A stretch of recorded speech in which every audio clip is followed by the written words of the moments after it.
മതസൗഹാർദ്ദം എന്ന് പറയുന്നത് ഏറ്റവും ആവശ്യമുള്ള ഒരു കാലഘട്ടമാണ്. മതസൗഹാർദ്ദം എന്ന് പറഞ്ഞാൽ മതങ്ങൾ തമ്മിൽ പരസ്പരം ആശയത്തിലും അല്ലെങ്കിൽ ആചാരത്തിലും യോജിച്ചു പോകുക എന്നതല്ല. ഞാൻ വിശ്വസിക്കുന്ന മതമാണ് ശരി എന്നൊരാൾ വിശ്വസിക്കുന്നതോ, അല്ല ഞാൻ വിശ്വസിക്കുന്ന മതം മാത്രമാണ് ശരി എന്ന് വിശ്വസിക്കുന്നതോ ഒരിക്കലും അപകടമല്ല. അതേ സമയത്ത് ഞാൻ അങ്ങനെ വിശ്വസിക്കുന്നത് പോലെ എന്റെ മതം മാത്രമാണ് ശരിയെന്ന് മറ്റു മതക്കാരനും വിശ്വസിക്കാനുള്ള സ്വാതന്ത്ര്യം നമ്മൾ വകവെച്ചു കൊടുക്കണം. അങ്ങനെയാണ് പോകേണ്ടത്. അല്ലാതെ എല്ലാം ശരിയാണ് എന്ന് പറഞ്ഞാൽ അതിന്റെ അർത്ഥം എന്താ? അഞ്ജനമെന്നാൽ ഞാൻ അറിയും മഞ്ഞൾ പോലെ വെളുത്തിരിക്കും എന്ന് പറഞ്ഞാൽ ഓനൊന്നും അറിയില്ല എന്നാ. എല്ലാം ശരിയല്ല. ഖുർആൻ ചോദിക്കുന്നുണ്ട്, സത്യത്തിനപ്പുറം പിന്നെ വഴികേടല്ലാതെ മറ്റെന്താണ്? അതുകൊണ്ട് ഒരു ശരിയായ മുസ്ലിമിന്റെ നിലപാട് ഇസ്ലാം മാത്രമാണ് ശരി എന്നതാണ്.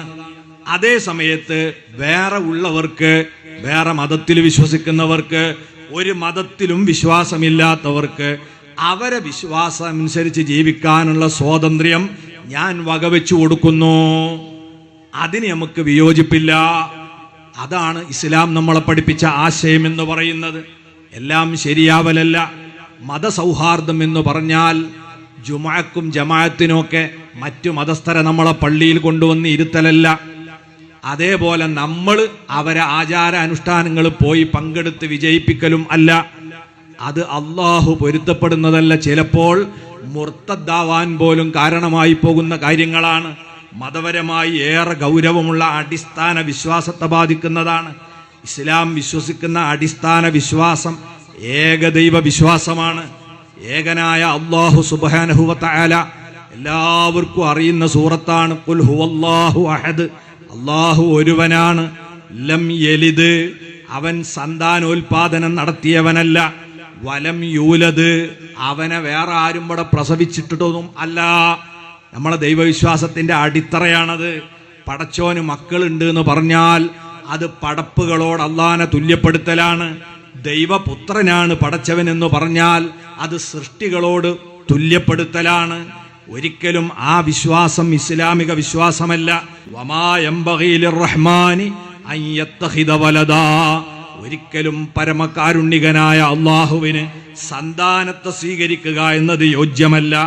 ഇൻ കുല്ലു മൻ ഫിസ് സമാവാതി വൽ അർളി ഇല്ലാ ആതിർ റഹ്മാനി അബ്ദാ, സർവചരാചരങ്ങളും സർവ സൃഷ്ടികളും അള്ളാഹുവിന്റെ മുമ്പിൽ എളിയ അടിമകൾ മാത്രമാണ്. ഉടമകളല്ല, പടച്ചോന്റെ മക്കളല്ല, ഭാര്യയല്ല. ഇങ്ങനെ റബ്ബിന് കുട്ടികൾ ഉണ്ടെന്ന വാദം അപകടകരമാണ്. അവർക്ക് വേണ്ട എല്ലാ ഒത്താശകളും ചെയ്തു കൊടുക്കാം. മതം വേറെയായി എന്ന കാരണത്താൽ മാനുഷികമായ അവകാശങ്ങളൊന്നും തടയാതിരിക്കാം. അങ്ങനെയാണ് മതസൗഹാർദ്ദത്തെ നിലനിർത്തേണ്ടത്. ദീനിന്റെ അടിത്തറയിൽ എന്തെങ്കിലും കോട്ടം പറ്റുന്ന വിധത്തിൽ നമ്മൾ ഒരിക്കലും ചെയ്തുകൂടാ. ചിലപ്പോൾ അത് രിദ്ദത്തിന് പോലും കാരണമാകും, ഇസ്ലാമെന്ന് പുറത്തു പോകാൻ കാരണമാകും. അതിൻ്റെ ഗൗരവത്തോടെയാണ് നമ്മളെ മുൻഗാമികളായ ആളുകളൊക്കെയും എല്ലാ അർത്ഥത്തിലും ഈ സൗഹൃദത്തിന്റെ രീതിശാസ്ത്രം നമ്മളെ പഠിപ്പിച്ചിട്ടുണ്ട്. ഞങ്ങളുടെ നാട്ടിൽ 35 കൊല്ലം ജോലി ചെയ്തിരുന്ന ഒരു ഇബ്രാഹിം മുസ്ലിയാരുണ്ടായിരുന്നു, മരണപ്പെട്ടു പോയി. ഞങ്ങളൊക്കെ ഉസ്താദാണ്, അള്ളാഹു അദ്ദേഹത്തിന്റെ ഖബർ സന്തോഷത്തിലായി കൊടുക്കട്ടെ. അദ്ദേഹം അങ്ങാടിക്കാട്ട് ഇറങ്ങിയാൽ എല്ലാ മതവിശ്വാസികളും മടുക്കുത്തയച്ചിട്ടിട്ട് എഴുന്നേൽക്കും. ആരും അവിടെ ഇരിക്കില്ല, ഒരു മതത്തിൽപ്പെട്ടോലും ഇരിക്കില്ല, ഒക്കെ ആദരിച്ച് നിൽക്കും. എന്നാലാ ഉസ്താദോ മതസൗഹാർദ്ദമുള്ള ആളാ, പക്ഷേ അതിൻ്റെ അതവ് പാലിക്കും. ആചാരപരമായ മതവുമായി ബന്ധപ്പെട്ട അതിലൊന്നും പോകില്ല. അല്ലാത്ത കല്യാണമൊക്കെ ഉണ്ടാകുമ്പോൾ അവിടെ പോകും. അവിശ്വാസികളുടെ മുസ്ലിങ്ങളല്ലാത്തവരെ കല്യാണത്തിന്റെ തലേന്ന് അവിടെ കയറിപ്പോരും. അവർക്ക് എന്താ വേണ്ട ഒത്താശ ചെയ്തു കൊടുക്കാൻ വേണ്ടി പറയും. ചിലപ്പോൾ പള്ളിയിൽ നിന്ന് അവർക്ക് കലശം ചെയ്തു കൊടുക്കും, ഇതൊക്കെ ചെയ്തു കൊടുക്കാറുണ്ട്.